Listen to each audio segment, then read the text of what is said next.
welcome back sa aming channel namin, sir. This is Yang. Ayan guys, nag-ano sila ulit. Nagkakabit na ng kuryente, wire ng kuryente. Yan. Yan ang aking format. Nagkakabit na. Yan, di pa nila napipix itong plywood. Bukas sila magpipix nito kasi pipinturahan pang ating bakal. Pagkatapos bukas ay maglalagyan na sila ng pisang. Siya nga pala guys, ayan, nakapaglagyan na sila ng masilya. Yan, nakapagmasilya na sila.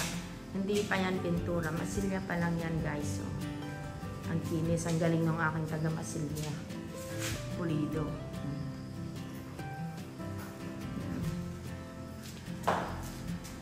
Kinis siya gumawa.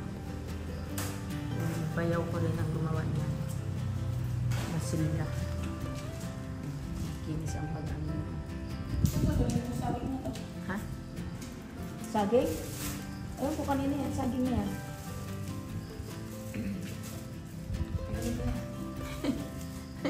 Bulok na yata eh. Kanil ba galing ba? Kaya ano yan? Kaya tao.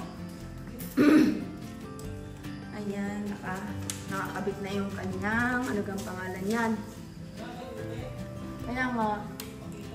Oh, ano kang pangalan nito na? Yung switch na ano? Yung main switch niya? Ah? Breaker. Ayan, main switch nga. Ayan, breaker niya. Ayan. At syempre, yan yung dati natin. Yan yung ating bahay talaga. Yan ang talagang bahay natin. Itong ginawa natin ay pang-tambayan lang namin ng aking mga pamangkin at ng aking apo. Para hindi sila sa taas. Hindi sila dun sa bahay ko lalamutaka kayo, nakakapagod magligpit. Kaya yan, nagpagawa ako ng bagong tatambayan. Tambayan lang ito guys. Hindi bahay na titirahan. Tambayan lang namin. At tulugan. Siya nga pala. Ayan, nabuo na yung hagdanan. Kulang na lang ng bakal at kahoy. Kahoy na lang, kulang ng kahoy. Kahoy ang ilalagay dyan, tabla kumbaga. Kulang pa ng ang tawag dyan, bakal. Kasi ito ay isa lang yung naggagawa. May gawa siya sa iba. Yun nga, yung aming foreman. Siya ang gumagawa lang dito. Every Sunday lang siya. Tinuturo niya sa mga tao niya kung anong gagawin nila. Tapos every Sunday lang siya gumagawa. Kaya hindi tuloy-tuloy ang paggawa. Pero pag dito siya gagawa sa akin, mabilis ito gumawa. Sana, tapos na sana ito kung siya ay gumawa talaga dito. Ayan, ang kanyang pinakalo. At syempre, tayo. Ako yan. Yung banyo po kasi tutuloy na nila. Yan. Yung banyo ay hindi pa nabububungan. Kaya kulang pa. Akyat tayo guys. Pakita ko sa inyo yung aking paligid pag nakaakyat. Dito tayo sa hagdanan na ito. Yan, yung hagdan na ito. Dito muna tayo akyat. Temporaring hagdan yan. Yan, dito tayo akyat. Akyat muna tayo. Sana hindi tayo malaglag. Ayan.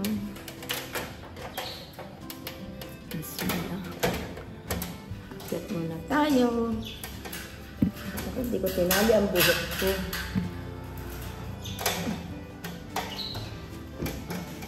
Yan.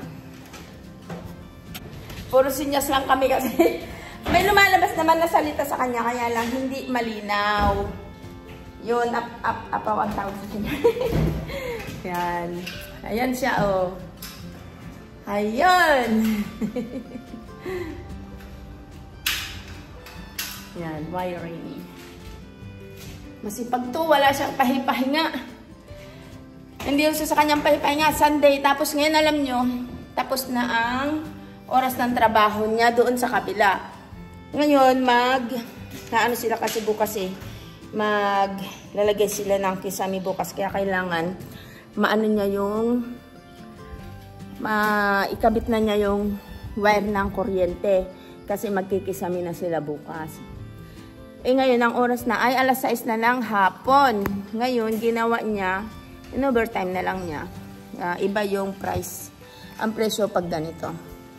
Yan guys, nandito na ako sa taas. Ganyan ang aking paligid.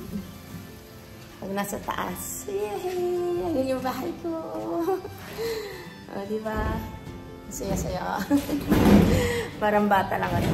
Yan. Nasa bintana ako. Ayaw kong lumaktaw kasi. Tingnan nyo guys. Nakakatakot. Ayaw kong lumaktaw dyan. Dyan ako galing sa ibaba. Ayaw kong lumaktaw dyan. Nakakatakot. Plyboard lang ang ating tinutungkuran. Ilaw? Ayan guys, kinausap ako. Nahirapan ako. Paano daw yung ilaw daw? Kung lalagyan daw ba ng ano? Hindi ko alam kung anong sinasabi niya.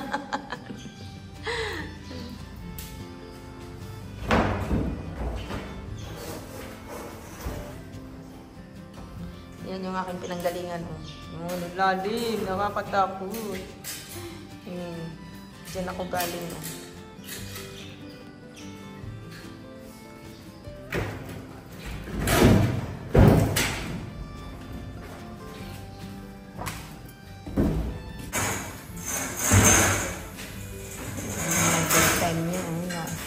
Naaawa ako sa kanya talaga. Pagkain.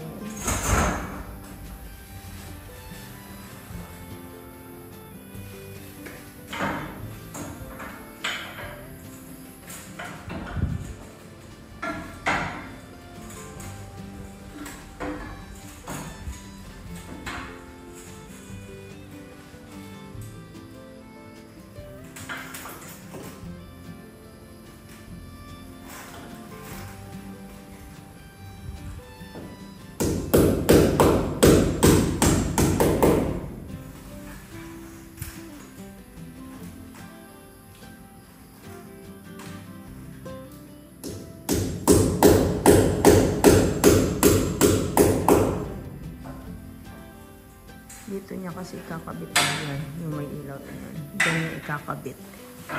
Hanggang doon. Parang kulang yung wire na nilagay niya. Dugtong siguro siya.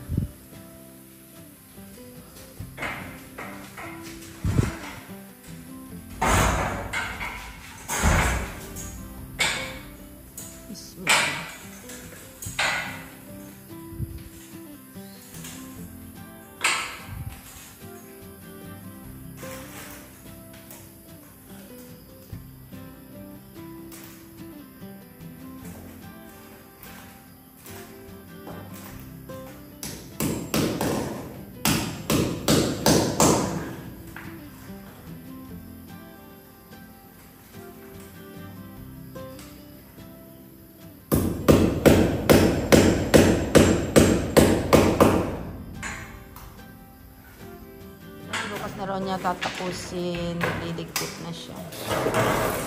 Nililigpit na niya. Bukas na niya gagawin. Kasi anong oras na? Alas 7 pasado na yata. Naawa ako sa kanya guys. Ano po siya? Yun nga, hindi po siya nakapagsalita. Mute po siya. Baby.